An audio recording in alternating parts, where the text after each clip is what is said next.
ఉత్తరాంధ్ర అభివృద్ధికి కీలకంగా భావిస్తున్న భోగాపురం అల్లూరి సీతారామరాజు అంతర్జాతీయ విమానాశ్రయం ప్రారంభోత్సవానికి ఏర్పాట్లు ముమ్మరంగా సాగుతున్నాయి.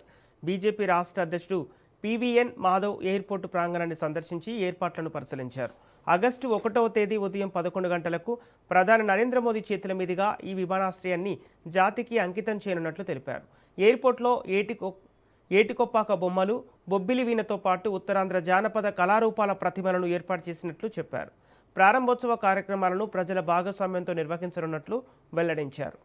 అలాగే అరకు కాఫీ ప్రత్యేక స్టాల్స్ను కూడా ఏర్పాటు చేస్తున్నామని పివిఎన్ మాధవ్ తెలిపారు. ఈ ప్రారంభోత్సవం ఉత్తరాంధ్ర పర్యాటక పారిశ్రామిక రంగాలకు కొత్త ఊపునిస్తుందని ఆశాభావం వ్యక్తమవుతోంది. దేశంలోనే ఎక్కడా లేని విధంగా ఈ యొక్క ఎయిర్పోర్ట్ నిర్మాణం కాబోతుంది.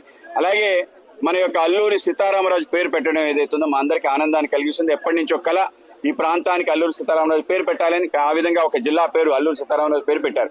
అయితే ఈ ప్రాంతానికే తలమానికం, మొత్తం రాష్ట్రానికే తలమానికమైన ఇంటర్నేషనల్ ఎయిర్పోర్ట్ పేరు కూడా అల్లూరి సీతారామరాజు పేరు పెట్టడం ఏదైతుందో నిజంగానే ఒక మంచి నిర్ణయం. ఆ నిర్ణయం తీసుకున్నందుకు రాష్ట్ర ముఖ్యమంత్రి చంద్రబాబు నాయుడు గారికి, అలాగే పవన్ కళ్యాణ్ గారికి ఈ సందర్భంగా అభినందనలు తెలియజేస్తున్నాను. కేవలం పేరు పెట్టడమే కాకుండా మొత్తం ఎయిర్పోర్ట్ లో అన్ని సొగసులు కూడా ఉత్తరాంధ్రతో నింపడం, ఈ ప్రాంతంలో ఉండే కళలు, అలాగే ఈ ప్రాంతంలో ఉండే హస్తకళలు, అలాగే ఈ ప్రాంతంలో ఉండే ఏవైతే చేనేత సంబంధించిన అంశాలు, అలాగే ఈ ప్రాంతంలో ఉండే దేవాలయాలు, బౌద్ధారామాలు, వీటన్నిటిని కూడా ఇక్కడ డిపెక్ట్ చేసే విధంగా ఒక ప్రయత్నం జరుగుతుంది. ఆ విధంగా విదేశస్తులు కానీ మిగతా రాష్ట్రాల నుంచి వచ్చే అనేక మంది యాత్రికులకి ఈ ప్రాంతానికి సంబంధించిన అన్ని విశేషాలు కూడా కేవలం భోగాపురం ఎయిర్పోర్ట్ లో కలగటం ఏదైతుందో నిజంగానే ఆనందం కలిగిస్తుంది.